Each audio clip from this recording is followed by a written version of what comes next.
Welcome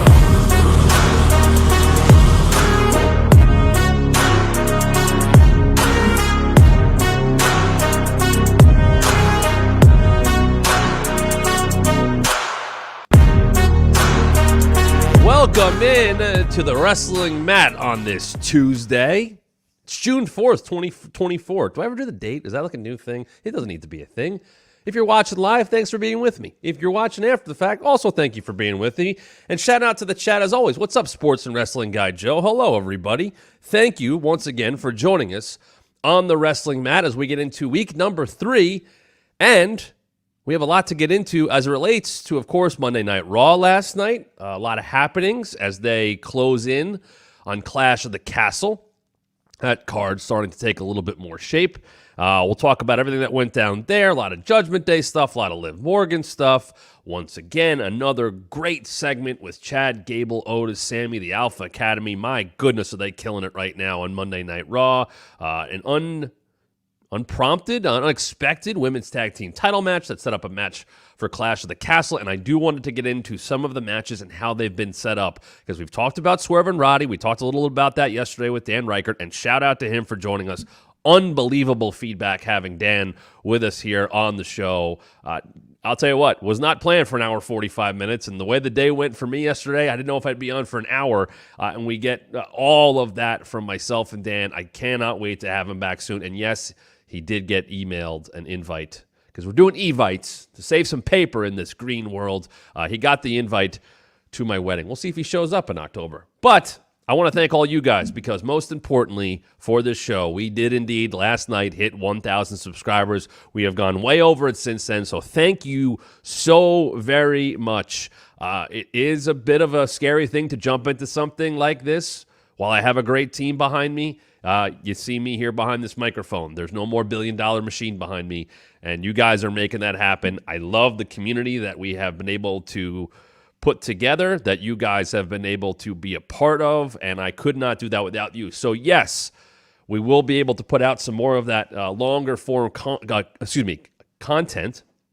I just slow myself down so we don't lose subscribers, and because of that, we have some ideas. Now listen, I've talked about doing the all-encompassing draft. We take the entire roster, anybody available in the world of professional wrestling, and put together 2 teams. Whoever that'll be against me, we'll see. I want to do that idea. I have an idea to do, as Dan and I talked about yesterday, the War Room. I would like to get myself and maybe 3 other people, perhaps Dan and maybe our friend Chef Reactions, maybe somebody else, and then we take a subject, the European title, the best, WrestleMania main events, and we literally draft a roster based on that subject. We could do that War Room idea a bunch of different times, and I want to have you guys involved in the chat. I also have an idea. I have the list, and I think I've brought it up here before. But I wanted to do, let's see if I have the list as I say this to you guys. I want to do a show, kind of a standalone evergreen show, of the most important wrestling matches in modern history. So basically from 1980 on. That's kind of what I'm thinking. I have the list. I'll flash it real quick in front of you. Now it's gone. But there are 1, 2, 3, 4, 5, 6, 7, 8, 9. I have 12 matches. I would get it down to 10. I would probably put on the honorable mentions. That is a show I'd like to do as well. But if you guys have ideas for things you want me to do that I have not brought up, I have not talked about, and because of the 1,000 subscribers we have and that number going even higher, I want to hear from you. So please hit us up on social media at WrestlingMat23. That's where you can follow us on Twitter and Instagram. And of course, we need you to subscribe. What up, Ian? Right there, when it goes away, there you go, TheWrestlingMatShow.com. That's where we'd like you to subscribe. And if you have subscribed, thank you. Please share it with your friends. Share it with people who you think would enjoy this, who would like to be part of this community. Thank you, Phil. Just over 2 weeks and 1,000 subs already. That's awesome. Congrats. Yes. I'm very proud that we have gotten to that number so quickly. And I thank you for doing that, because we are not just on YouTube. We'll probably be going exclusively on YouTube soon. What's up, Tom? And shout out to Tom. Hey, Tom, am I allowed to promote you now? I could do that now, right? Is that okay? You tell me. Because there was a tweet that you put out today and Ian responded to. Am I allowed to promote your stuff? Because I will absolutely do that. Just tell me in the chat and I'll do it in a second. But Tom, Phil, Ian, Patrick, Dro, everybody that's here with us every single day, whether you're catching up, whether it's somebody like Courtney's here all the time. I really appreciate you. And not that Tom Green does WCW deep cuts. He has created an unbelievable community for himself and the subscribers he's picked up from putting out stuff that you're probably never going to see again. And Tom does a great job of that with his shorts. I love that content. It is the same spirit that I think I have in this show that we talked about yesterday with Dan Reichert, that there is that set, that niche, and it's not even that small of a niche of people who want to just have fun watching wrestling. Am I going to be criticizing things that I don't like constructively? Absolutely. And I'm going to talk about stuff that I love. There's a couple things from last night on Raw I love, and we'll talk all about it. And I love the fact that people just want to get on here and talk about wrestling and enjoy it and have fun. Tom's channel is fantastic. Go over there, subscribe to that as well. WCW Deep Cuts. Go look it up. Follow him on all social media. That thing is money. Tom's a good person, and Noli, his son, is one of the greatest wrestling fans of all time and has officially called more Christopher Daniels matches than I have, and I am jealous for that. So shout out to him. What up to Carlos as well. Enjoy the topics and good luck. And by the way, if you have been leaving comments on any of our topics, on any of our videos, on any of our shorts, you probably know that as long as you were fairly nice about it or just constructive, you indeed did get a reply from me. Anytime you see the Wrestling Mat reply in the comment section, it is coming from me. Thank you, everybody, for the congrats. Matthew, for my first time catching an episode live, I absolutely love the show. Congrats on getting over 1,000. Thank you, Matthew, and welcome to a live show. When you're here live, that means you get to interact in the chat, and that's what we're going to be doing. I love to take your questions, your thoughts on everything. We're over 1,000. If you have ideas, send them to me in the chat. Send them to me on social media. If you don't want them to be public, the DMs are open. You could send them there as well. And I'd love to get your ideas on what you want to see from this channel in addition to our live shows. And if you are like Matthew Birch, joining us for the first time today, we are live Monday through Friday at 5 p.m. Eastern, live. We might go an hour. We might do yesterday. We went an hour and 47 minutes. We took you right into Raw on a special start time of 6 p.m. Eastern. But almost always 5 p.m. Eastern as we approach here. This is live show number 12. So there you go. Tom says, Noli says, thank you. Next time I get to do commentary, I'll tell Marty and Sarah to book you too. Marty and Sarah love wrestling. I hope it comes back soon. Marty DeRosa, Sarah Shockey, great friends of mine, great wrestling buddies. I own like 6 of those Wrestling Heart t-shirts. I hope they come back into the wrestling lexicon soon. But yeah, they make some stuff happen. Those are fun people as well. And I have talked to Marty recently. We have talked about a little crossover content, so that may happen. But good to be with you here. Let's get into it. As I said, we're going to talk a little bit about Cody and John Cena later. Talk a little bit about why title matches, have been booked in WWE and in AEW over the next 2 weeks. I'm going to bring up Swerve and Roddy for Wednesday. I want to talk about Piper and Bayley. I want to bring that up as well. And also the idea of what happened last night with Isla and Alba getting back into the tag title scene. All of the timing is not a coincidence. Not at all. But let's get into Monday Night Raw. Liv Morgan kissing Dom and all that stuff, because wrestling fans like seeing that stuff in a way, and people like seeing love stories. That's always going to click well. That's always going to do well on social. I saw that stuff all the time. That's why Otis and Mandy did well. It's why Rhea and Dom did well. It's why Liv's doing well with Dom now. Those love stories, those triangles, those whatever it may be, they always do well on social media. Whether you're a old school wrestling fan and you just want to see the matches and baby faces and heels, listen, I will tell you, it's not really for me, but I hear what the crowd reacts to, and I hear what people are saying on social media. Carlos, weddings and love stories always work in wrestling. They do, if done correctly. They absolutely do, if done correctly. I was actually thinking, I don't know why, it was earlier today, that that wedding on the first episode of NXT 2.0, I believe it was the first episode of the color splashy Performance Center show, had the Indy Hartwell and Dexter Lumis wedding. And it was great. It's the best wedding of all time. I really do believe it's the best wrestling wedding of all time. I had no idea what they were doing. You had all the fun stuff. Andre Chase got introduced kind of in that one. Did somebody say Andre Chase? Like they integrated the new characters and Dexter doing this and showing off the hatchet. That was all fun. I enjoyed that. Like there was something to that. And that stuff can work. Sometimes it's really funny and enjoyable. Something like this. What's the payoff? And I think I know what the payoff is. It's Rhea coming back. But when is Rhea coming back? Ian mentioning here, Macho Liz, George the Animal Steel was the first feud as I remember as a kid. Yes. George, like, loving Liz, in that monster way, was it like King Kong, I guess? I may be kind of like that. But Macho being overprotective as he was, and Liz having a soft spot for George. Like, yeah, that stuff makes sense. The stuff with Lita and Matt Hardy and Kane, there was levels where that kind of worked. But it doesn't always work. My question is, and I have no idea, I have no inside information, when is Rhea coming back? Because all I have seen in the last week is Liv Morgan get the biggest win of her career. Is it clean? It's not clean. I guess it's not clean because the chair was involved. But I actually thought her beating Becky was a bigger deal than her beating Ronda. Ronda was the cash-in and the Money in the Bank, and that's in the conversation. But then they booked her poorly at SummerSlam when she kind of lost the match, and then she had that Extreme Rules match with Ronda, and she lost, and she started to have like that psycho look, and she was jumping off stuff, and it set her off. To me, that was she's not the woman. She's not the top person in the division. It's still Ronda. Whereas on Raw, she sends Becky basically out of the company for now. And you don't have Rhea.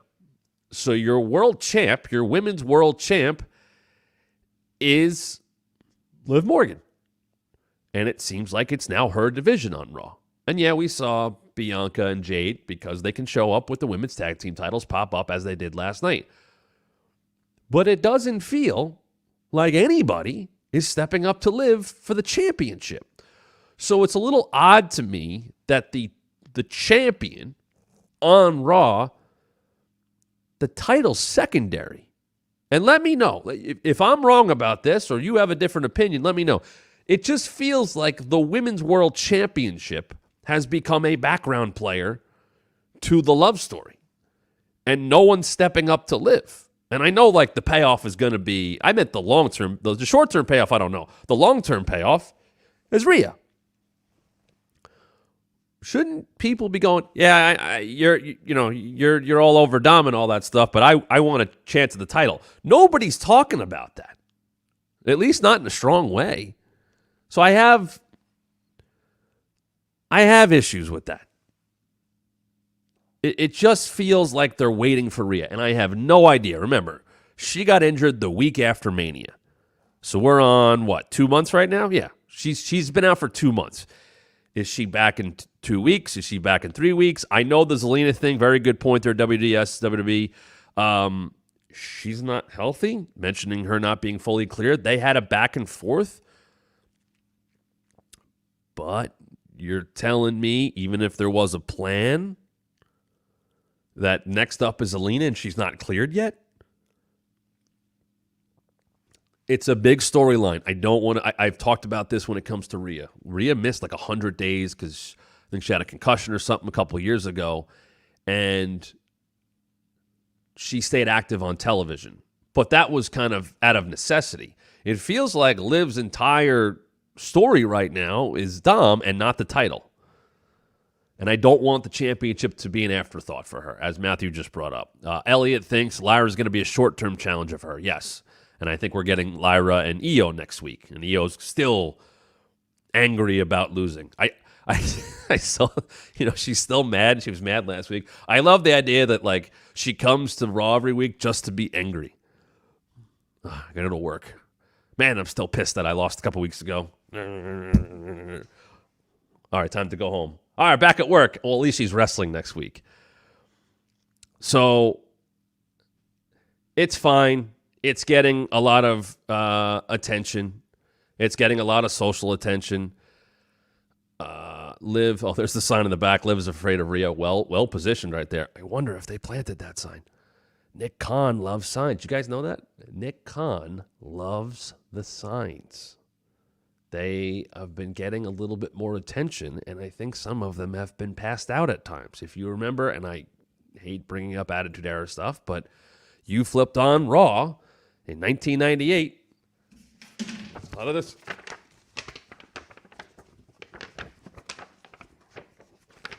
Welcome, everyone! Everywhere. Just poster board everywhere. I have heard one Nick Khan likes that, likes to see the signs.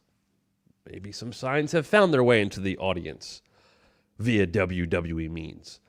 So I like, shots like that are cool. Dom has to be in on this. Obviously he is. But he has to be in on this because if it was the other way around, a lot of people would not be happy about a storyline like this. And I'm just stating facts. If this was a guy doing it to a girl, it would not work. People would not like it. People would be up in arms. Obviously, Dom is in on it, so it's okay. But that does feel like a double standard. Now, Finn stepping in for Dom is kind of interesting, going like, hey, he doesn't want this. He doesn't. And Dom is, I don't want it. Maybe I do. Which he does. He clearly does. This is where they're going. I think this was always the plan because there was a Rhea babyface turn coming. Good point, Tom, especially with the current situation with Vince and all of that and the company. Weird time to do this kind of stuff. But Dom's in on it. So, or it has to be, as long as it's revealed that way. As long as it's revealed that Dom's like, yeah, of course I want this to happen. I'm totally into her. And Rhea's gone. I'm a scumbag. I moved on from my girlfriend, from my mommy, because she's not here anymore, and I just like to be on television, and I like the next hot girl. And they can't, as I think he said last night, they can't resist me. What am I supposed to do? It'll be revealed that he's with her the whole time, and Rhea will come back. And if you were going to turn Rhea babyface, one of the biggest things you had to do was get her away from Dom. Well, instead, you're now going to add more heat on Dom, more heat on Liv. Rhea will be an even bigger babyface, and that will make sense. So, with all that considered, it's fine. You know what I'll tell you? One thing I really do like, we haven't heard from Rhea. She was active a little bit on social media, but since the Liv stuff started, she's kind of quieted down. I want to double check that. I want to see if she's done anything. And that, I think, it goes a long way. It does help to be quiet like that, because what it does, as I look up Rhea's Instagram or social media, I'm looking up her Twitter. What it does is it just sells it a little bit more. Rhea was a retweeting fool. Like, she just did it all the time. She posted about the tattoo thing she did at WrestleMania. And she posted, actually, a USA Network thing from 2 years ago when Liv beat her.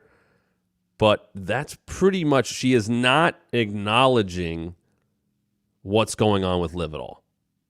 I know she posts a lot on Instagram, but she's not acknowledging what's going on at all with Liv. And that, I think, goes a long way.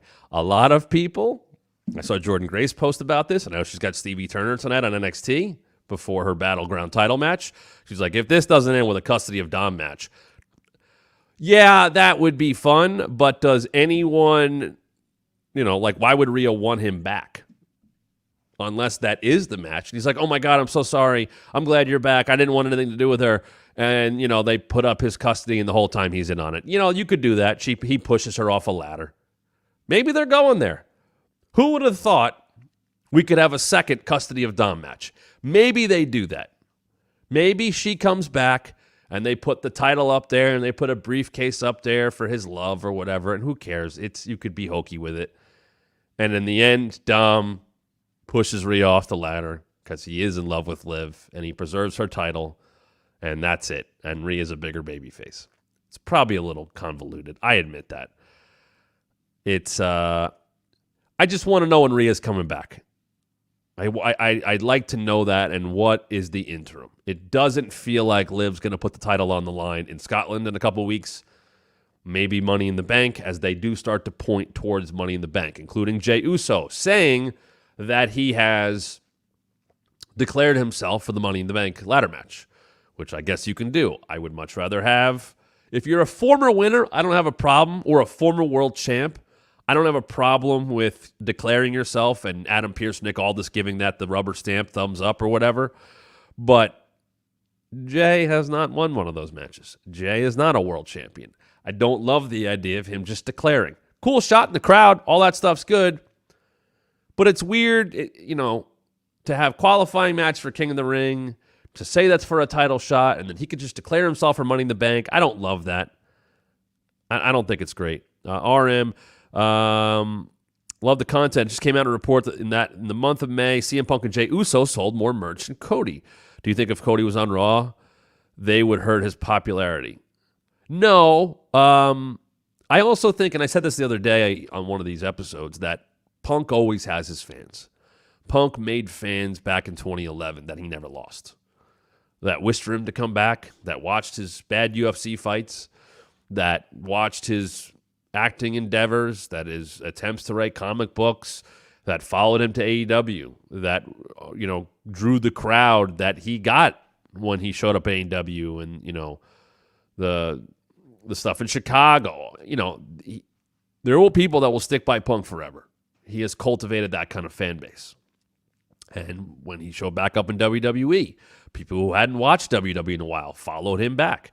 And they just put out, Dan and I talked about it for a second. They just put out all of his old shirts. And why the hell not?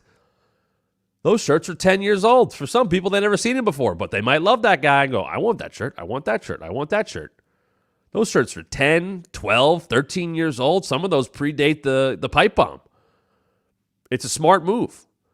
Also, I don't know about those reports, just to be fair. I don't know how accurate they are. Just seeing where people are on the Fanatics website or WWE Shop or anything like that. I don't know how accurate they are. I'm not surprised that Jey, Uso, and Punk have sold a bunch of merch. Jay's very over. I think Jey right now is way more over than his matches are, if that makes sense. I think that when the bell rings, it's almost an afterthought because the entrance is over and he's maybe yeeting up to a fault. He tried to do the yeets like the what's last night. And that wasn't necessarily all connecting, but they want to say it. They want to chant it. They want to do his entrance. His matches have been okay. Sometimes it's not about the work rate. If you're over and you're selling merch, that stuff's all secondary. He will go into that Money in the Bank ladder match as a favorite. There is a world where he could win that thing. And I get that. I totally understand that. Punk has his fans. He's going to sell merch. I do think Cody being on SmackDown instead of Raw is a little bit of it. Cody's not in anything super hot and hasn't been in since WrestleMania. The AJ stuff was fine. They had a great match. The stuff with Logan was what it was. Like I said, very Saudi offering. He had a decent match with Logan. Now we're doing the stuff with AJ. And it's fine. We'll talk more about that in a little bit. RM says, Jey shouldn't win Money in the Bank. It cheapens the authenticity of a babyface win. Case in point, Punk and especially Daniel Bryan had more memorable wins rather than cash in as a face. I agree with that. The only time I like a babyface win is when they call their shot. It's why RVD's mattered. It turns a heel babyface if he does it correctly. Dolph Ziggler, I was in the building that night. People wanted to see that happen. Sometimes it works. And it's all about the booking after. Listen to commentary when somebody cashes in. Because if it's a heel cashing in on a down babyface, you can hear the commentary kind of go, oh my goodness, taking advantage of such an injured situation. I mean, they could do it, but not this way, not this way. And sometimes when a babyface does it, like when Liv did it on Ronda Rousey, Michael Cole was out of his seat losing his shit. And I enjoyed that because he even said, listen, I've called every Liv match. I know, what she's gone through. It was a legitimately exciting moment. She also had to topple Ronda Rousey. No one would believe Liv Morgan could beat Ronda Rousey. She's done it more than anybody, I believe, at this point in time, but that was a fun moment. And it was a flash pin, and it wasn't much more than that. I'll give you a good one. As we talk about cashing in Money in the Banks, I love RVD calling a shot. RVD saying, I want home game. Put me in Hammerstein in front of my ECW fans. And let heel Cena walk into that building. And John played it perfectly. I love that. Think about when Edge did it. The ultimate opportunist. Cashed in after a New Year's Revolution Elimination Chamber match. What a scumbag for doing that after the fact. But it worked. He lost it 3 weeks later at Royal Rumble because they didn't know what the hell to do with him at the time. But those things work. When Punk did it the second time, he did it after a ladder match, and he did it on Jeff Hardy. He went heel right after that. The other cash, Carmella doing it after the Iconics debuted with Charlotte. Some of that stuff works. But for a babyface to do it, and I'm going to go back to Big E. Big E won Money in the Bank in a year where a lot of people, and I worked there when this was going on, thought Seth was going to win. And I hoped E was going to win. Just, selfishly, because I love E. And E won. And I remember being so happy that E won. And I was like, okay. The run to the championship is finally going to happen for E. I wanted Big E to call his shot. I wanted Big E to say, listen, I know what I have in my hands. I know the opportunity I have in my hands. But I'm going to call my shot because I know I can do this. And what do they have him do instead? The story's been told, I think. I'll tell it if not. If you remember that day, they made a point to say he's going to Raw. He put a tweet up to say, I'm going to Raw. And I'm going to cash in tonight. He got a call over that weekend. Basically, he was like, Vince wanted it to happen. And he did. And he's one of the most over baby faces since in forever. So E goes to Raw. Bobby Lashley's the champ at the time. And E goes out at the end of the show against a very clearly injured and beat up Bobby Lashley. Forget the fact that he already had a match. He's injured. So noble babyface Big E goes out there to cash in, and they go to commercial, if I remember correctly, and then they come back. And he wins. Because he should win. And you get the moment. It was not the way to start that champ. Everybody was happy for E. Woods ran out, Kofi ran out, and all that stuff, and we were all happy. They advertised it, as WWE said. They went to They tried, what was the point? He's cashing in. You got to turn into Monday Night Raw. Let me tweet this. Let me text. I think that's what they were going for. It's not 1998 anymore. Just do it. That's the moment is when a guy comes out or a girl comes out and the music hits and you know that they have that thing. And they killed the moment. They over-advertised it to pop a rating because remember, it was during the football season. And you had a super baby face in Big E that everybody wanted to see win, beat up Bobby Lashley. So what are you saying? A, he's got to take advantage of the situation in general that Bobby, has already been through a match. And B, he's hurt. Phil noting, first week of Monday Night Football. So you throw it away? That was not the way to start E's reign. And Bobby had every right to go, I was hurt, dude. And I would have pointed that out too. Babyface or heel. I was hurt. What's the deal? Why would you? And then the E run was not booked well. And as I told the story recently, they throw it away because Roman got COVID, couldn't wrestle Brock at day one, so they throw Brock at the title match just to get the title on him because they wanted to have it on him heading into Mania. And they did stuff with Bobby and then back to Brock. And they threw it away. Yes, Matthew, the Theory one's worse. I didn't have a problem with people not cashing in. The Sandow one was a absolute character dismemberment when he beat the holy hell out of Cena with that briefcase, and then Cena beat him. That's the second worst Cena win after the Nexus win at SummerSlam when he got DDT'd on the exposed floor. That one is absolutely brutal. And Daniel says, after the way they had Lesnar squash Kofi, do you really think they cared? Honestly, it was pretty, I agree. I don't think it was keeping people off their asses. I don't think it was that. Because remember, Bobby Lashley was the champ, so let's be smart about this. I just think they threw it away. I think I would have had E call his shot. And what did they do? He wins, and 2 months later, he does not have nearly a competitive enough match with Roman Reigns in Survivor Series. That's another one. They threw it away. Money in the Bank with a heel is what Money in the Bank should be. Money in the Bank with a babyface has to be done against an absolutely dastardly heel who deserves comeuppance or calling your shot. It's an exciting moment. When Punk did it on Edge, everybody hated Edge. Edge was the most despicable person in WWE at the time, and Batista had enough and whooped his ass, and then Punk came out and beat him. That was a great surprise moment. They booked Punk like shit after that, but it was a great surprise moment.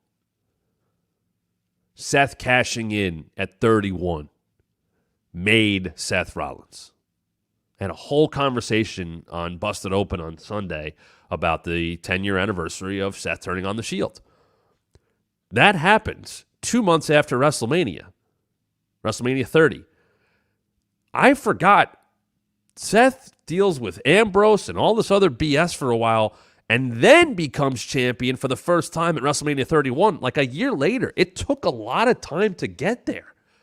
They did not book him that well. So it's not only the booking of when you cash in, but how a champion is treated after. If a heel does it, whatever. You can kind of do whatever you want. If a babyface does it, they better be a fighting champion. They better be willing, and you better book that person to put the title back up against who they beat, and then they beat them again. The reason Ziggler got the pop he did when he cashed is because nobody expected it, and he was over anyway. No, I will have to say everybody expected it because I was at Mania the night before in New York, and Ziggler fought Del Rio, and nobody gave a shit, and they chanted for Ziggler, me included, and the next night, when they did the rematch, and Del Rio got hurt because he was this weird babyface, people expected it, and they wanted it to happen. Oh, Matthew, this is the one that should have happened. Do you think Mr. Kennedy needs to win the world title in 2007 with the briefcase? It was Edge. Supposedly he was hurt. That was the thing. There was a misdiagnosis on his injury. They got worried, but I believe the plan was for Kennedy to cash in on Taker after the Mark Henry cage match and all that stuff on SmackDown. But Kennedy got hurt, so they had to change. Like, Taker was hurt, and then I think Kennedy was going to cash in on him. And if I'm wrong about this, I apologize, but I think I have this right. Kennedy had won Money in the Bank. He cut that great promo at Mania to Kim Kardashian. You know, nice guys finish last. Thank God I'm not a nice guy. Thank God I'm Mr. Kennedy. Or Money in the Bank, whatever the hell he said. And then Taker got hurt, and I think the plan was for Kennedy to cash in on Taker after a match on SmackDown on a taping, but then Kennedy got hurt, so they had Edge take the briefcase off of him, and then Edge was the one that cashed. It was a total mess. But I thought for a time Ken Kennedy was on his way. Thought he was on his way. Anyway, Money in the Bank, a couple months away. I'm sure we'll talk more about that. Damian Priest gets Rey Mysterio, and it's more of like who's the heel right now with Priest or Drew. Priest is, God, I saw him celebrating after the show last night. I was like, that's a babyface to me. Those celebrations were very babyface to me. Drew has some heel tendencies, and there's a heel manner to what he's doing, but Drew's going to be the babyface at Clash of the Castle. It's a match. See, here's the thing. It's all set up, right? Drew's going to get the title back at Clash of the Castle as a super babyface in front of his people. But if CM Punk costs him to ruin his moment again, CM Punk will need an escort out of that entire continent. But to come back to America to be the babyface again, I would rather have Drew win. I think Drew Punk for the world title at SummerSlam is the right way to go. Maybe they don't. Maybe Punk wins Money in the Bank, and he goes, you know what? I've done this twice before. I'll call my shot. And then, as Phil says, don't forget about Gunther. And I did admittedly forget about Gunther for a second there because I forgot he's got the title shot. Who is Gunther's opponent at SummerSlam? Is it a heel Priest? Because he's still heel right now. Or is it a heel Drew? Or is there a title change at Money in the Bank? Who do you think should, from a drawing standpoint, face Gunther for the world title at SummerSlam? Who is that answer? See, Cam brought up, do we think he swerves? Triple H said it. They can certainly change the rules. They've done it before, but he said based on your brand. So to me, Gunther's going after the world title at SummerSlam. Just like Nia's going to get, very likely Bayley at SummerSlam. Gunther, Cody makes sense. So does Cody Randy Orton. We're not there yet, though. It's a weird heel program with another heel waiting in the wings, plus you got Punk. Chad Gable, Alpha Academy, the segment was tremendous again last night. Matthew Rodriguez saying Chad Gable wins the IC title in Scotland, and the slow build after Scotland leads to Chad versus Otis at SummerSlam in Cleveland, and I could not be any more in on that, and I would throw one extra wrinkle in, because this was last night. They have Maxine come out and have to read disparaging things about herself and the rest of Alpha Academy to Sammy just to set up the beatdown. I love Tozawa stepping in. I love Maxine having to get on her knees to apologize. Otis stepping up, and you hear what that cheer is going to be. You hear it. Think of the sounds that we heard last night on Raw and how much bigger that's going to be when that full-on turn absolutely happens. I loved when Sammy got back up and him and Gable are going at it, and Otis went over to Tozawa and to Maxine and was like, hey, I got you. They had that little hug for a second, and then Sammy gets crashed in, knocked over. We're going to get Otis and Sammy next week, but we're getting the IC title match in Scotland. And absolutely, Chad Gable should win that. And here's the wrinkle I would throw in. I would have Otis and Money in the Bank. I would have both him and Chad try to qualify for Money in the Bank. I'd probably have Chad lose a qualifier to Sammy and Otis win doing his own thing despite Chad's best wishes. Almost like Chad tries to cost Otis, and instead Otis gets the win. And then when we get to Money in the Bank, Chad messes with Otis. Second part of it, little alternate option. Chad and Otis get in Money in the Bank. And Chad won't let Otis win. Or Chad gets in and Otis won't help him.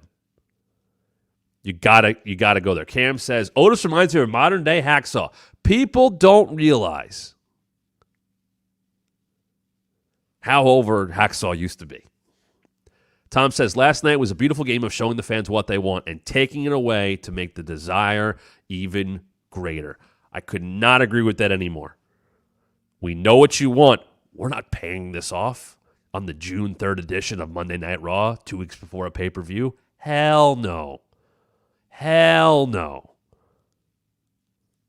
You take time with that.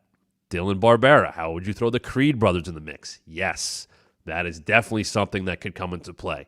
When Otis turns, and Alpha Academy's now away from Chad, keep Chad with a lot of heat and put the Creeds with him. They're helping him. They protect him. Maybe Otis doesn't get that win at SummerSlam. Because there's 2 moments here that were set up for, to me. One, the obvious, the turn. That's number 1. Number 2, Otis should absolutely beat Chad Gable to win the Intercontinental Championship. And you don't have to do those moments that close together. The turn's first. Otis should probably be unsuccessful in his first attempt to win the IC title. And that's where the Creed brothers can come in. And then Otis gets that win. You can drag that out. They have a lot to still do in this if they want to. And the whole stuff with the contract and everything, listen, they gave that story and have been giving that story a ton of TV time. A ton. I have a hard time believing Chad Gable's deal is not done and handled and taken care of. If he's got if it's pen to paper, but everything else is agreed to in principle, and you know what? Who knows who's dropping these stories? Who knows where they're coming from? If they're coming from Chad, if they're coming from WWE, I don't know. But you know what? It's a little extra. Little wrinkle underneath. And if you watch Chad Gable's social media, he's playing into it.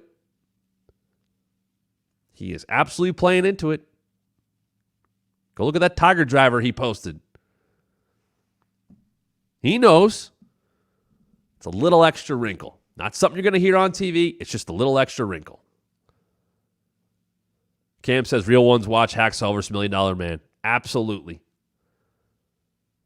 Go watch that stuff. Hacksaw's super over. That's the most of Raw. I do want to say that Ludwig Kaiser and Sheamus was perfectly well done. Well built coming into it. Kaiser trying to knock off somebody who has done it all in WWE except win the Intercontinental Championship, as we know. Taking out the knee in the ramp and then the knee coming back into play in the finish. Being 3 seconds better. That much more of a prick heel. Getting the victory. Did that hurt Sheamus at all? Absolutely not. And Ludwig Kaiser has now gotten the win over Sheamus. He has a first-time big singles win in his career. And we're off and running with Ludwig Kaiser, who is, to me, someone they absolutely need to build. And I like that they're doing this separate from Gunther, for the most part. It's there a little bit, but I think you're seeing him do his own thing a little bit more. He doesn't need to fall in line with Gunther anymore. Dylan says, Raw in Green Bay on July 22nd seems like a perfect for the turn with it being Otis's hometown. He is from that area. That's not a bad idea. That's not a bad idea at all. Cody Rhodes was brought up, and I want to talk about this. And I jokingly said to someone, I said, I can't believe Meltzer said that about him and Cena. About a week before we launched this show, I was just kind of assessing everything and what things I might want to talk about. And I said, you know what? I think John Cena has already been eclipsed by Cody Rhodes in terms of being a top babyface. Longevity? No. Obviously not. But in terms of being over as a top babyface for a sustained period of time, with no one pushing back, there is not a shadow of a doubt that Cody has done that better than John Cena. John Cena beat the Big Show for the U.S. title at WrestleMania 20 to open the show. Super over. There's his babyface moment. The next year, after coming up as a runner-up in the Royal Rumble, he defeats JBL, who at the time was the longest reigning champion WWE champion on SmackDown television. Made sense. You built up JBL so John Cena could get that win. Okay. And a year later, people wanted Cena to lose. And the year after that, people wanted Cena to lose. And you had the RVD stuff. And you had people cheer when Edge beat him. And you had people get pissed off that John Cena beat Edge 3 weeks after Edge cashed in. And he came in on that entrance ramp, which was like over the top and everything. And I went, well, okay, that was a quick run for Edge. People were mad about that. Cody, from the moment he has stepped back into WWE, certainly not the end of the AEW run, has been over, has been super over, has been selling merch left and right, is a big reason the crowds are what they are. And that goes back to WrestleMania 38, and it led to WrestleMania 39, and he lost at 39, and people were into his comeback, and he lost, and I was okay with him losing, and they got into him making the comeback and going through Brock Lesnar and being the one who brought Jay over to Monday Night Raw, and they were behind that. They were behind him winning the Rumble this year over CM Punk, and they were excited, and you could hear everything that led into the stuff with The Rock. The reason The Rock had to do what he did because they didn't have a choice. He could say it was his idea. The bottom line was Cody was the guy this year. And anointing Cody as the guy was done the right way. If you can see it coming a mile away, sometimes fans won't like it. It happened with Roman Reigns. It happened with John Cena. I don't think people would have liked Cody winning the title last year after coming in the Rumble at 30. It's not a babyface thing to do. So they had him lose, and people got pissed off. And I liked it, and I've likened it, and I've said it on this show, to first-time, big-time challengers winning the G1 or getting their title shot. It happened with Okada and Tanahashi. He just wasn't there yet. I know it wasn't the first time, but here's their Wrestle Kingdom IWGP heavyweight title match. Well, of course, Okada's going to beat Tanahashi. He's the next guy, and they didn't do it. And he went out crying. And he came back and he beat him. And it happened with Naito.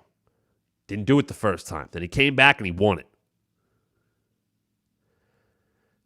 Cody had to face more adversity. The first adversity was tearing his pec. The second adversity was losing to Roman. The third adversity was overcoming Brock Lesnar. Then he's got to win the Rumble. Now he's got to overcome The Rock. You throw obstacles in the way of your babyface. The chase, all of that matters. And Cody, to his credit, and I talked about this, we put it up as a short. Go check it out at thewrestlingmatchshow.com. Cody does everything you want as a babyface, as John Cena did, as a face of the company. Roman was a heel as the face of the company. They tried to make him the face of a company as a babyface, and I don't think everybody ever really took to him in that way. And Cody is doing the media, shaking hands. The entrance, I don't know if you saw it this week, and he pulled a kid out of the crowd and put him up there, and they talked to him for a second. It was getting them all fired up, and they did the whoa, and the kid went back, and that moment will go forever. He's giving away tables. He wants to be in people's weddings. He's driving the Wheatley vodka bus, and he's a prime athlete, and he's selling merch. And when he's not on a show, like when he was doing the run, when he was on Raw, guess who was working the dark match on SmackDown? Cody Rhodes. And saying, bring it on. Let me do that stuff. Because you know why? Because locally, they, as a company, can advertise Cody Rhodes is going to be here. And to me or you, who knows that he's not on SmackDown, all right, I know I'll see Cody in the dark match. But to a young child who doesn't get that stuff and just wants to see Cody Rhodes, his hero, her hero, the American Nightmare, want to wear the jacket, you still get to see Cody. It's like when Cena came back a couple years ago with the Roman thing, he worked all those dark matches. He was barely on TV. But he was tagging with Ray and Dom, and he was working out the ring rust, and everybody who came to those shows, it might not have been on TV, but they got to see John Cena. People get to see Cody Rhodes. There was a time when they were putting Roman in dark matches on Raw when he was on SmackDown because it helped ticket sales. Cody has been doing that. Cody is sustaining as a WWE champion, as the face of a company. He's only been champion for 2 months, but he has been the top babyface in the top company for at least a year, probably more. WWE. Cody Rhodes spends 30 minutes meeting every fan at ringside after every house show, sign of a true face of the company. And he knows how to post about it, and he knows how to share things, and people give him... What he is doing for the business of WWE in the time that he has done it has eclipsed John Cena. Now, I do think there will be people that get sick of Cody Rhodes if it goes on too long. When Stone Cold won his first title, he did not hold it for months and months and months and months. They found ways to get the title off of him,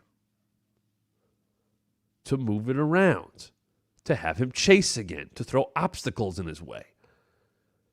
There, to me, if Randy turns on him before SummerSlam and they do that match, and Cody loses, there's no problem with that. There's money in the chase. Now, the key to getting there is, and I know we talked about, it's in our promotion as Cody eclipsed John Cena. Dan and I talked about this yesterday. If you haven't watched yesterday's episode with myself and Dan Reichert, I asked him about the AJ angle on Friday Night SmackDown and what happened there. And AJ, I thought it was very telegraphed. As soon as, Cody put out the tweet, and you don't know when your last match is. And AJ all night long, he's talking to people, and he whispers to Cody, and he brings Cody out, and was like, all right, he's clearly going to turn on Cody. And it was executed well, and he hit the Styles Clash off the stairs. But when I saw it happen, I went, especially when Cody's like doing the, yeah, give him a hand. He's retiring. What a guy. Yeah, over here. I was like, oh, God, he's going to get his ass kicked in a second. Why doesn't he see that? Cody, you're a student of the game. You literally grew up in the game. How do you not know that's coming? You know AJ's got it in him. All I could think of was, oh, Cody, you little stinger, you. Don't take after Sting too much. There you go. Cody says he's a little stinger. How many times did people turn on Sting, Lex Luger, Ric Flair? And there's a plenty more on top of that.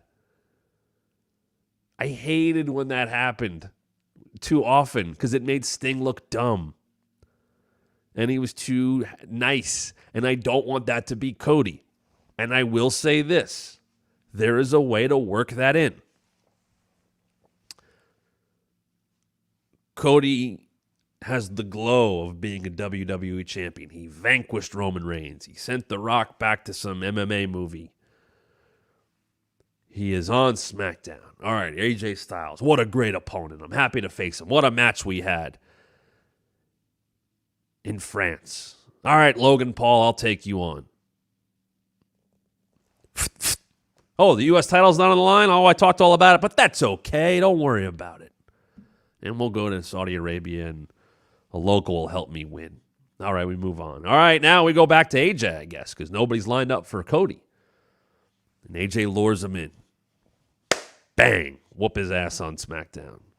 Dump him on the floor of the Styles Clash. This is when the champion needs to get a little hardened. This is when the champion's got to learn a little bit. Okay. And Cody should know this because it's Cody. If this was somebody who didn't grow up in the business and was more of a fresh babyface champion and had to learn his way and maybe overachieve to become champion. Cody didn't overachieve. Cody got to the spot he's supposed to be in. He should know this stuff. But let's say he's going through maybe the Super Bowl hangover, if you will. Man, I won. How great is this? Let me make all the media appearances. Let me take pictures with my wife and my daughter and my dogs and shake hands and kiss babies and all that stuff. Enjoy a little Wheatley vodka because I won. I'm the guy. I'm on everything.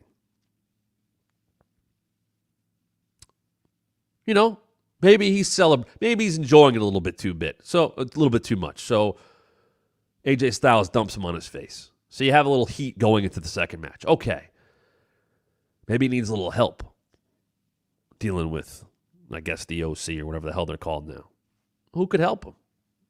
Perhaps Randy Orton could help him. Perhaps Randy Orton could protect him. As Cam just said, in kayfabe, his mentor is literally Randy Orton, who beat him and beat Ted DiBiase in that triple threat to end Legacy. Kind of a surprising result, but that showed you where Cody and Ted DiBiase were at. Maybe the ultimate lesson for Cody to learn is at the hands of Randy Orton. Maybe Cody's got to realize, I need to push back. And there is a fine line there. You don't want to be dummy Sting. Not a knock on Sting, just the way he was booked. But I also don't want to see Cody turn into John Cena, which he hasn't, where for the most part, Cena would get in those extra lines. He would kind of bury people with his promos. He'd overcome the odds, as he did, and he would win. That's when people turn on you. So you got to find the balance.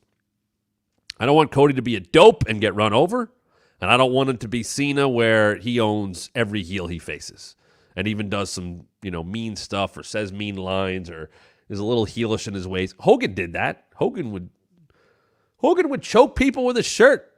People ate it up, but they did. I don't want John Cena Nexus stuff. I brought that up earlier.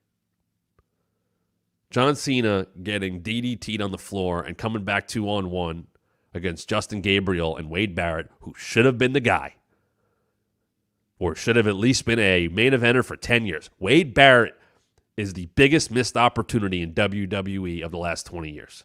Adam Cole's number 2, but Wade Barrett's number 1. But there is a podcast that Jericho, Edge, and Paul Heyman did together talking all about that and how they told Cena, Edge and Jericho, who were both on the heel, they're both in that match. They're both part of Team WWE. Remember, there's that crowd shaking Raw moment where they get everybody on the same side and the crowd, it just blew up and they had it. And they had a moment and they had a group with a guy at the top in Wade Barrett who should have been a main eventer for 10 years. And they had that moment. Bret Hart's out there. Daniel Bryan comes back, of course, at SummerSlam. And Cena's down 2-on-1, and he takes that DDT on his head, and he comes back and beats him. And Jericho and Edge both said that's not the right finish, and Cena came back after and said, I got it wrong. You don't want to do that with Cody Rhodes. They haven't. But he can't be a dope either. He can't be naive. You got to find the middle ground. And I hope that's where this is all leading. I got to smarten up. Maybe I do need some allies. Hey, Randy could be an ally. And then Randy turns on Cody. And then Cody realizes, I got the biggest lesson of all from the man I have looked up to as much as anybody outside my father, the American Dream, Dusty Rhodes. And that's how you harden a champion. It's why Shawn Michaels and Mankind at Mind Games in 1996 and an otherwise missable show in Philadelphia is an unbelievable match. Mankind and Shawn Michaels could not have been any different. Shawn started to get booed. People didn't like the pretty boy stuff. He started to get booed by the male audience who could not relate to him. Here's Mick. Weird. Hardcore. Ugly. With Paul Bear, all that stuff. How the hell is Shawn Michaels going to over? And they did that great angle where he got put in the mandible claw. There's a baby face that's got to get a little tougher. And that match changed the trajectory to me of where Shawn was going as a champion. Cody's got to get that, or Cody's going to have to deal with that to me with Randy. And I'm not saying Cody's too naive, and I'm not saying he's the full Cena wins everything thing. But that's where the story should be pointed towards. Randy should be the one to go, I had you. He drops him with that RKO. I want him doing everything he can. Threaten a punt on the dog. Yeah, I know it's not going to really happen, but that's where I want Randy to be the amalgamation of every prick he ever played, every psycho he ever played as a heel. And as a veteran now, who is going to use everything in his bag of tricks, including what's up here, to take that WWE Championship from Cody Rhodes. Not only to ruin Cody Rhodes' run, but to get that much closer to the record. And Randy's story can be, I'll do whatever I need to do to be the greatest of all time, because that's what I've always done. And Cody Rhodes, you should have learned that a long time ago. Welcome to SummerSlam, everybody. That is the next thing I am truly looking forward to for Cody Rhodes. It's not a hard story to tell, and with the players involved, and knowing who was around back then, I have optimism they'll tell that story. Let's hope so. And by the way, Cody, because of how over he is, because of the merch he's selling,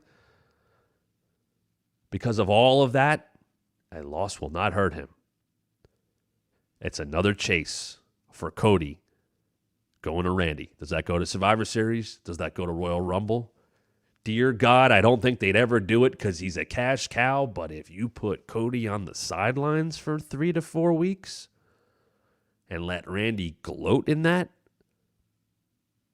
think of the Cody. They won't do it because there's too much money in Cody. They won't have people sell. Cody got Styles clashed off the stairs the other day on the floor. I'd love him to sell that for a week and not be on TV. I also know that they promote him to be at shows, and he puts that calendar up on his social media saying, I'll be here, and I'll be here, and I'll be here, and it's a Raw, and it's a SmackDown, and it's a live event. I get it. And it's like when LeBron sits out a game and you want to go see him, and this was his rest day, or when Mark McGwire wasn't in the lineup, or when a home run, and the guy's not, and you don't get to see him today. I bought tickets for this. I get it, why they can't keep Cody off for too long. You can also have him appear in the dark match. You can have him sell that. It is something that they can do with Cody because of where he's at right now. So that's where things are at. Collision number, talk about that for a second. Tom says, I think Randy has to punt him. It has to be something that is so visually violent, not in a wrestle. I agree. That's where Randy's got to go. And I think they could do that these days. I do. Because they used to get rid of that stuff because of the concussion lawsuit and all that. Cody ain't suing the company. They can do that correctly. And by the way, what a moment that would be, Tom, if they punt him. Because we haven't seen it in so long. It's like when Punk hit that pile driver on Cena before WrestleMania 29. Listen to the commentary on that. Because they didn't know it was coming. And Punk called it on the fly. And he got in trouble. But he called it on the fly. And it was a big deal. And if Randy were to hit that punt, because we haven't seen it, and it's been a protected move, and it hasn't happened in a while, and it hasn't been overused, it would connect that much more. That's the right thing to do. And that's when you bring that stuff out so it's special. It's why the burning hammer is such a special move, because we didn't see it that often. It's why John Cena didn't go to the top rope that often for the AA. That was the respect he would give to his opponents. It's why when he hit it on AJ at the Rumble, it was a bigger deal, because he didn't get the job done the first time they faced off. So he knew he had to beat him that way, and he did. I think a lot of people could learn from that kind of stuff in every company. Save some of that stuff. Protect some of that stuff. Those moments will matter more. Randy not using the punt, since I think they hit the lights out on Ric Flair in the Thunderdome, is going to matter more if he hits Cody with it. The appropriate story, Cook J, I think it will happen at SummerSlam. That's what I think is going to happen. Some rating news. Do we have the Raw rating by any chance? I have not seen it yet. If those behind the scenes working with me can hand me that, that'd be great. But down for Collision, 378, lowest since March 30th. A little bit of a bummer. Down a bit, significant in the last 4 weeks. You don't like to see that. It's a bummer. I mean, it's a Saturday night show. I do wonder how Collision will start to settle in when sports are over, but then we still have summertime. I wonder about that. Here's Raw. Thank you, Dom. Monday night's episode of Raw averaged 1.679 million viewers, down 0.7% from Memorial Day. It's the lowest Raw audience since May 13th. Raw drew a .53 in the 18 to 49. That's down 3.6% from last week, and it's also Raw's lowest rating in that category since May 13th. It's not, to me, you have a heel world championship feud when one of the heels will be a babyface for one night in his home country. You're doing a love triangle feud with the women's world champion with the titles in the background. And the most important and best thing on the show is in the mid-card, and I don't say that as a knock, it's just where it is, with Chad Gable and the Alpha Academy. Like on SmackDown, I don't think there's a lot of real compelling stuff going on. I watch Raw and I watch SmackDown, and I know it looks good, I know it's shot well, but I'm not super enthused about it right now. AEW might have logical messes, but it's a bit more exciting to me right now.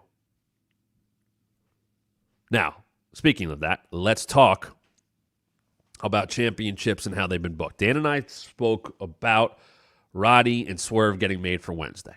And if you missed the show, I'll go over this here real quick. So Roddy loses the international title to Will Ospreay at Double or Nothing. Will wins the Forbidden Door Casino Gauntlet.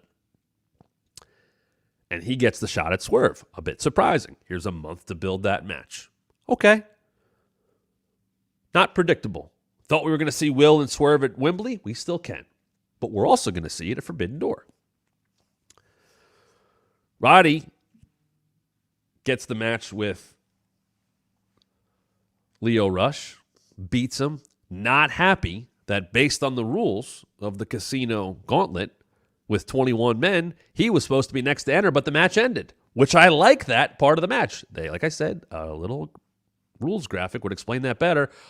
So he goes to the back, and he walks up, and there's Christopher Daniels, the interim executive vice president, who I thought was going to talk for Tony, and he sees Chris, and Chris stops him, and then Roddy goes, "Hey, Tony, come on.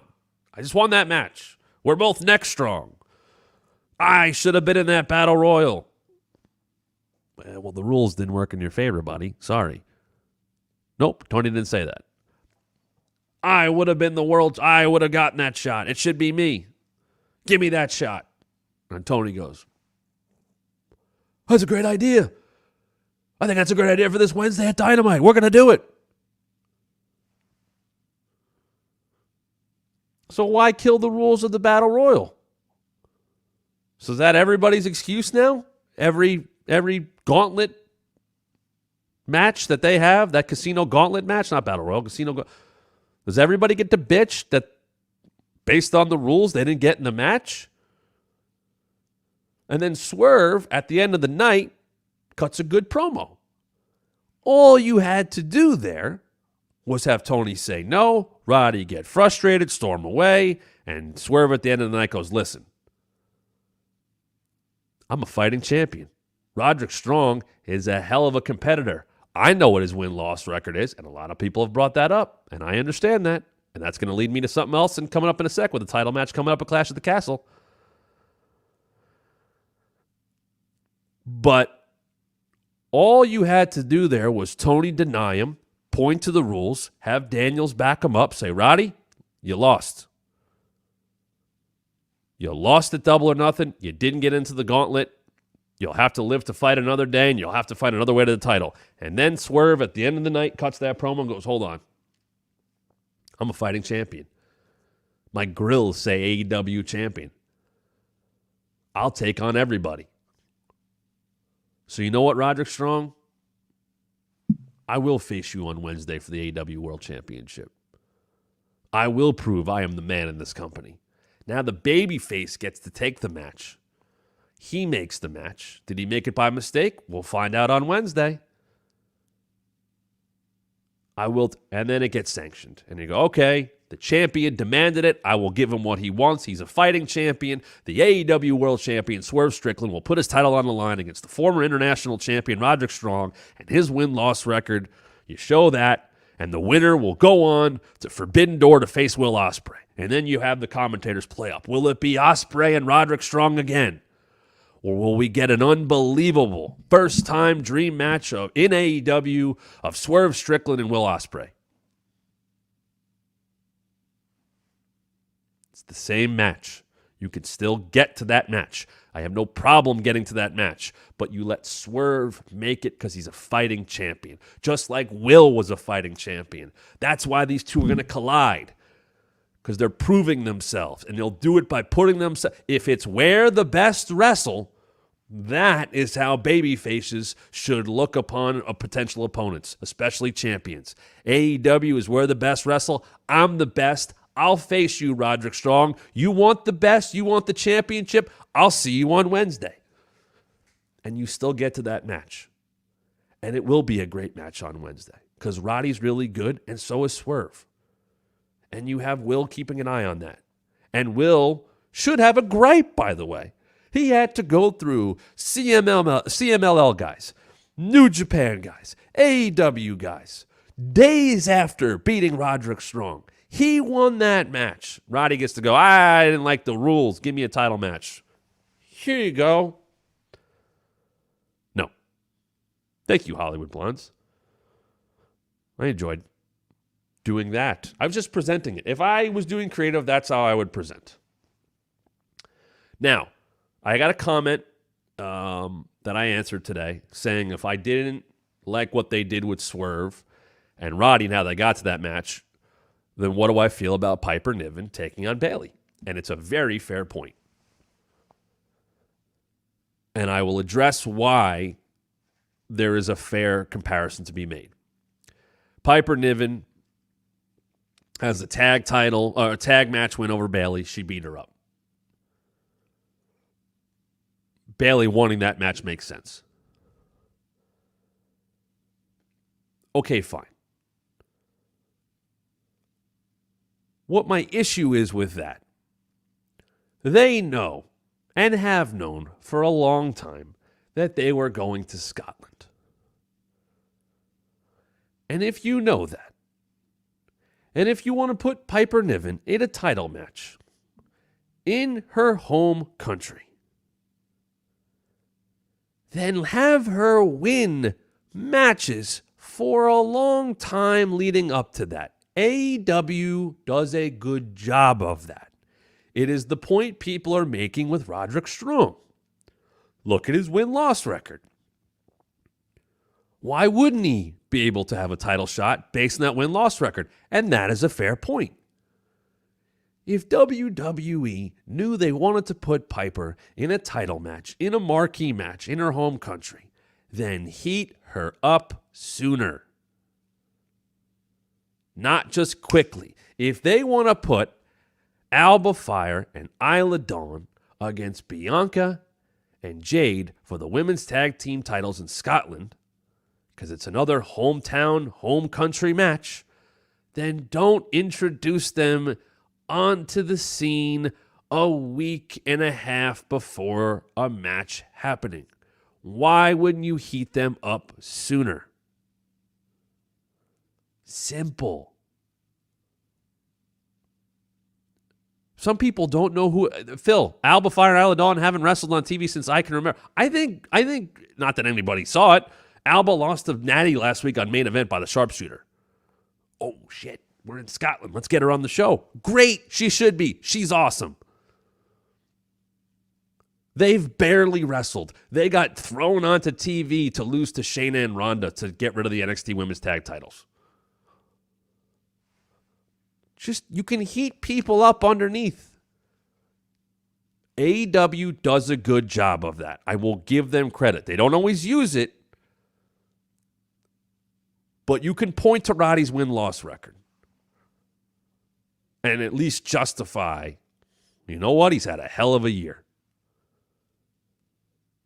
Don't just throw people on the card because they're at home. If you know it was happening, this is not random. This is not out of left field. They've known for a while they're going to Scotland. So maybe introduce the people that you're going to put in a match on a pay-per-view. Oh, sorry, PLE. Let me make sure I get it right. PLE, WWE, pay-per-view AEW. Good job by Swerve to correct that the other day. Why not introduce them sooner? Why not have them winning matches sooner? They run it on a tag title match last night, and that's it. It's lazy. It's half-assed booking. It's correctable booking. There's ways to heat people up if they're not in the title picture. They've done a good job with Nia Jax. She's really rarely been down for long, even when she loses. And what did that do? That made her credible heading into Queen of the Ring. She won the way she did, whether it be because of injury or injuring people or taking advantage of injury. She beat the underdog, and now you have a monster heel who is heated up for your babyface champion in Bayley. Whether Bayley gets the Money in the Bank or not. You can heat people up on the undercard so they're more credible when you want to put them into a title match. It's why the Jinder thing didn't work. And you could say Jinder never would have been over, and you might be right about that. But they really just went, oh, you want a six-way title match, beats Randy Orton, and off we're going because we want to get the Indian market. And I don't have a problem with them going after the Indian market. But you can't just go, this guy loses all the time, this guy's the world champ. It makes no sense. It's not credible. I don't want to watch that. Daniel Price, perhaps because Levesque isn't the genius and messiah of wrestling booking, some of the Kool-Aid drinkers have deluded themselves into thinking he is. If you want to criticize Paul Levesque, Triple H, for his booking, it is legitimate. If you want to book him for how he handles press conferences, real life things, we know that's legitimate. But not everything is black and white. It's not all Triple H doing everything great and Tony Khan's doing everything terrible. No. There are good things on WWE. There are bad things on WWE. There are good things on AEW. There are bad things on AEW. There are awful things in the Attitude Era, and it made a shit ton of money. Going back to watch some of that is pretty brutal. There's also some really great things that we'll talk about forever.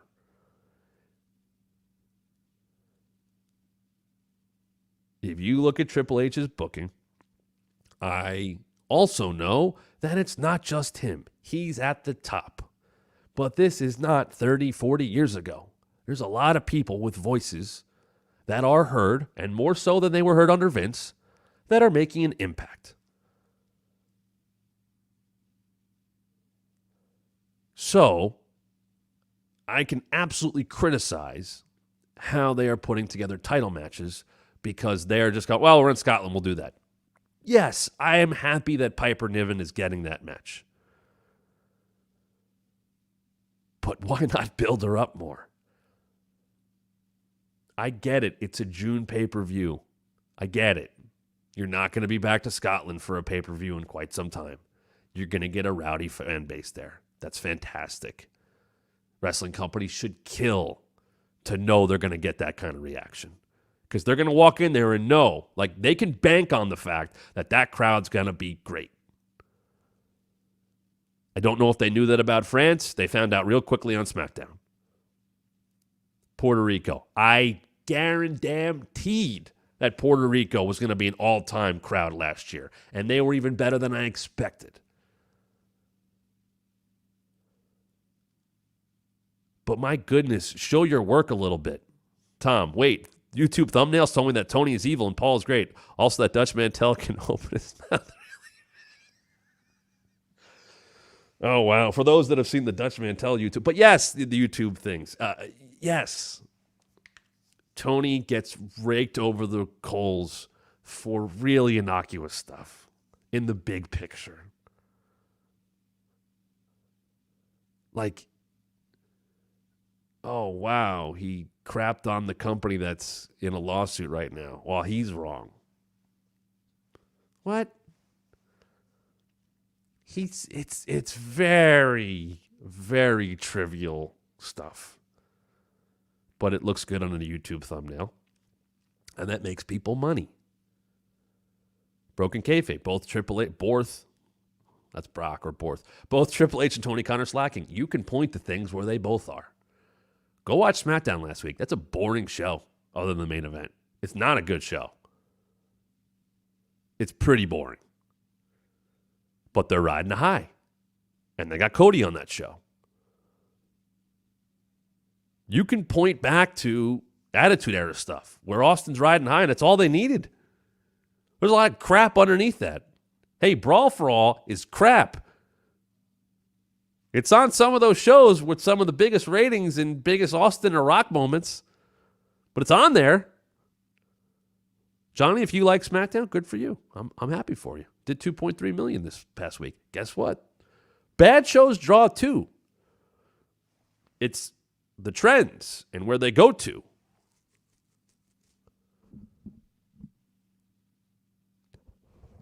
You can criticize booking everywhere. Daniel says, maybe, but Khan shoots himself in the foot like a lot like Barney Fife with the booking sheet. Once again, I think that's a little overblown. I think AEW could use quality control more than anything else. I like that a longtime wrestling fan is booking a wrestling show. I do.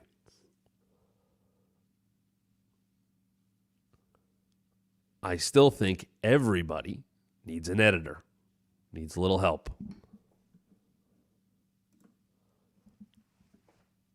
Tony Khan included. Triple H has a lot of smart people in the creative room. People that have been doing it for 40 years, 30 years, 10 years. People that never did it at all in the ring. Triple H has those people. Tony Khan has some of those people. I don't really know who he listens to or who gets in his ear at the right time. I think quality control, having someone to handle that for AEW would be a good thing.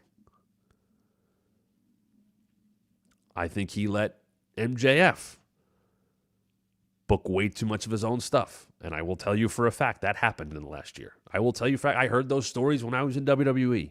That MJF had his fingers in his own stuff, in other people's stuff. That stuff they did with Jay White, where they took him out and he came back and he beat him. He's not 1987 Hulk Hogan. It's not like, there's a lot of bad stuff in that ring. They need a guy like MJF and his star power, but he also needs to be reined in a little bit. He needs an editor.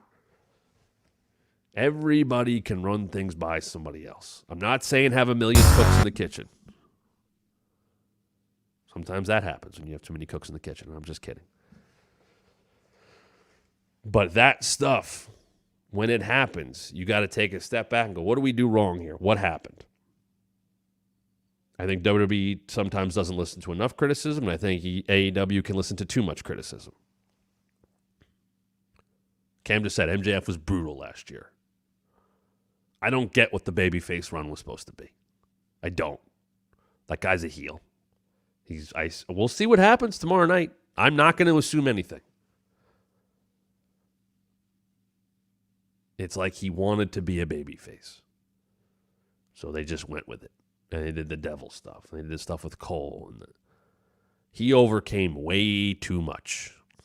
Way too much. There were bad elements of Cena and Hogan in there. Let's see what this run is. Let's see what this looks like. I'm willing to give him a fresh start. Didn't love that promo. I talked all about it. But let's see. He is star power. Can he be the guy for AEW? The guy I think that Will Ospreay is going to be. Hell, can the company have multiple people you go, that is their guy? I think it's Mox. I think it could be Ospreay. Some people have said to me it's MJF. And it should be MJF again. Some people were all behind what he did last year. Let's see what he brings to the table. Absence can make the heart grow fonder. He's been out for the entire year. We haven't seen him in 6 months, basically. They held him off an extra week last week. They promoted he'll be on this week. That's good. Tom Green, if Rush is his first opponent, we're going to find out if he has any legs as a babyface, because Rush is so intense and make babyfaces work for anything they get. Very good point by Tom. And by what Tom is saying there, MJF, if he's facing Rush first, and there was some back and forth on social media, he's going to beat him. Okay? Nobody's doubting that. He's going to beat him. But a good heel, or a good worker in any way, will get their stuff into a point that you have to take control of the match back. And they might call that way ahead of time. They may call that in the ring. This is a little inside baseball. I get that. But Rush is going to work the way he works because he can. And he's intense. And by the way, if you can hang with him and fire back on him, when you beat him, it's going to be a bigger deal. You don't want a guy like Rush slipping on a banana peel. He's intense as hell. I love watching him work. His stuff looks so good. He looks like he's in a fight every time. And he makes you earn it. And listen, his reputation was not stellar before AEW, but he seems to be doing business. And he'll have to do business against MJF because you're not going to beat MJF right away if that's the first real feud or first match or whatever. Let's see MJF be a badass, because it seems like that's how he's presenting himself. He's going to have to be a badass to beat Rush. Let's see how believable that looks. Rush is bigger than MJF. I want to see it be believable if he's able to beat him, not just do his stuff. I always liked back in the day, whether it be on the indies or into the AEW first couple of years, that MJF even said, I don't do cool moves. He's got some. He didn't work very often. Go look at that cage match profile. MJF had some lean months. Save that bump card, buddy. Good for you. He's got some good stuff. He's a good worker. Him just being an asshole heel is his best stuff. I don't need him to be forced as a babyface. Let's see where this goes. Because if you look at the landscape of AEW right now, the top of the card, Swerve's a babyface world champ. Ospreay is a babyface. Big time. I think Moxley will always be cheered. Who are your heels? And don't tell me Jericho. We're long past world championship Jericho. We're in whatever the hell that meta crap he's doing right now. Christian, sure. Seems like, he's out of the mix, though, at the world title. Malachi Black? You have the Elite. You throw Okada into the mix. It seems like he's more, in the storyline of everything else. It's not about Okada. I kind of like that they've protected his matches. You don't have Eddie Kingston right now. Jay White isn't as hot as he should be. They're in need of heels. They are in need of heels. I think MJF would slot better as a heel. But does he want to be a babyface? Will he get his way? He got his way a lot of last year. If he gets his way again, I don't know how good that would be for AEW. But if he understands that he's a money-making heel, they might have something. And I will throw one more thing in before we call it a day. Where the hell is Hangman? because I miss Hangman. I miss babyface Hangman. That dude's got some of the best theme music in all of professional wrestling and has for 5 years. I miss that guy. I don't know where he is going to end up because he left as a heel. You know, he had the match and all that stuff that happened with Swerve and Joe. Man, I miss babyface Hangman. The Punk stuff did him no favors. I'd love to see him back in the mix soon. And I don't know what the idea is. I don't know if he's banged up. They wanted to give him some time, whatever. I miss babyface Hangman. Now, to be fair, Derek just pointed out to me, you want to bring Hangman back as a babyface with Swerve and Ospreay ascending? That's fair. I have a hard time booing that guy. To me, he is the epitome of what AEW is, and it's not WWE. Like, he is an AEW babyface through and through. He was built completely through everything except for WWE. You know, you could say that with MJF because of his indie career. You know, random extra appearances in WWE and Samoa Joe and all that stuff. But to me, Hangman is the organic, homegrown AEW babyface. Number one. Darby's in that conversation. You know, Eddie Kingston was in that conversation. But Cam just said it. Hangman's arch was so crucial for AEW. I was locked in during that. And I was working at the other place during the time.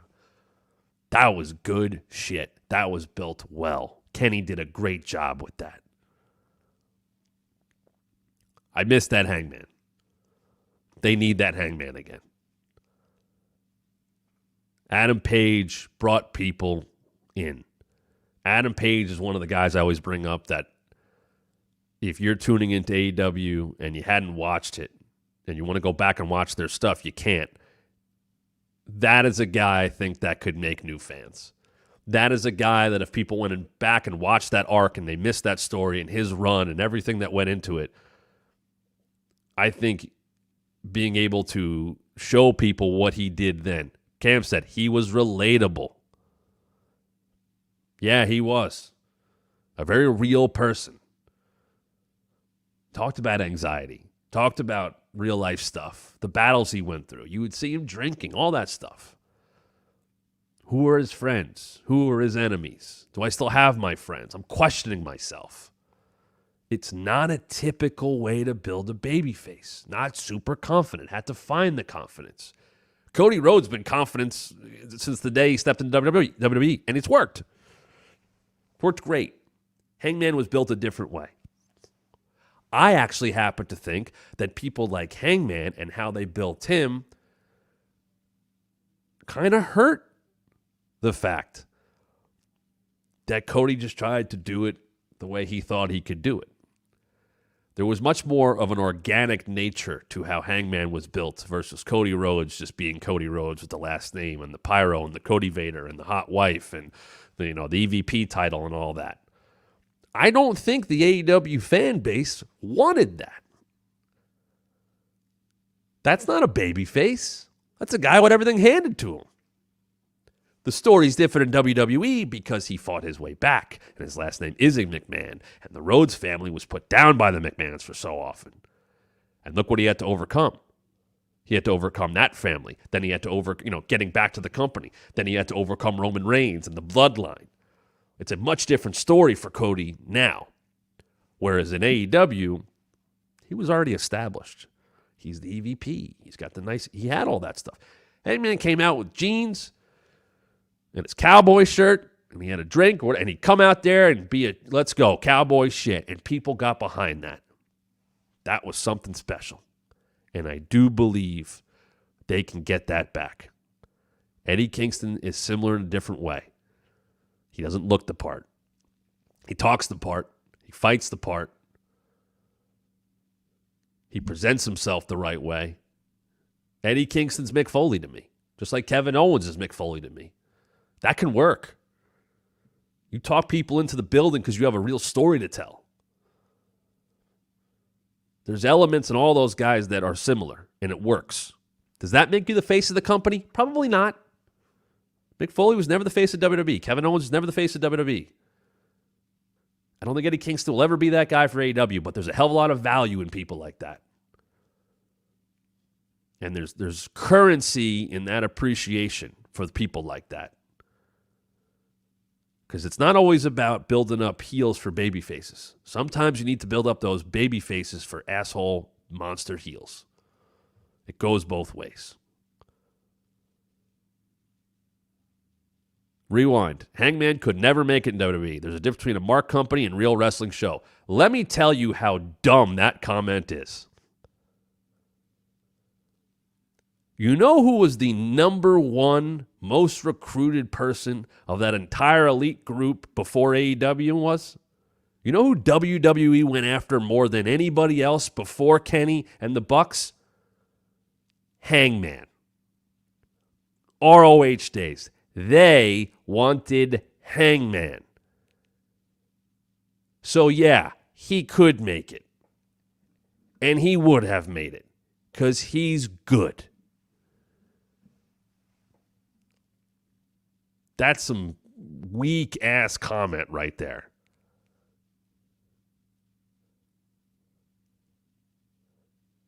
I hope we get Hangman back soon. And I hope we get the Hangman that was homegrown and beloved. Because I think he's a difference maker. But we're not there yet. All right. Went on a couple different places today, and I'm glad you guys had a lot of comments about that. I appreciate that. Anytime you comment, I'm watching it, and if you comment on any of the past videos, whether it be the live ones, whether it be on our shorts, whether you caught some of the segments after the fact, I'll be there responding to you. I always appreciate that. Please subscribe at thewrestlingmatchshow.com. Turn on those notifications. We're over 1,000. We'll have more news on some of that bonus content soon, but please follow us on social media at WrestlingMat23. You have ideas for things you'd like me to do? People you'd like me to have on this channel? Let me know. And because it is thewrestlingmatchshow.com, you'll get not one, but two Matts tomorrow. Because tomorrow, on this very program, GCW General Manager, the indie god himself, and I guess technically my former coworker, Matt Cardona, will be joining us tomorrow on the Wrestling Match Show. We had Joey Janela on. We've had Dan Reichert on. We will talk to Matt Cardona, who certainly had a hand in making sure that Joey Janela's GCW championship reign was not very long this past weekend. A lot to get to with Matt Cardona. If you have questions for him, please hit us up at WrestlingMat23 on Twitter, on Instagram. Leave your comments here. Hit me up as well. But make sure you subscribe at thewrestlingmatchshow.com. Turn on those notifications. Like what you like. Share it with your friends. And join us tomorrow at 5 p.m. Eastern because Matt Cardona will be with us here. We'll talk NXT and plenty more, including getting ready for AEW Dynamite. Thank you for joining us.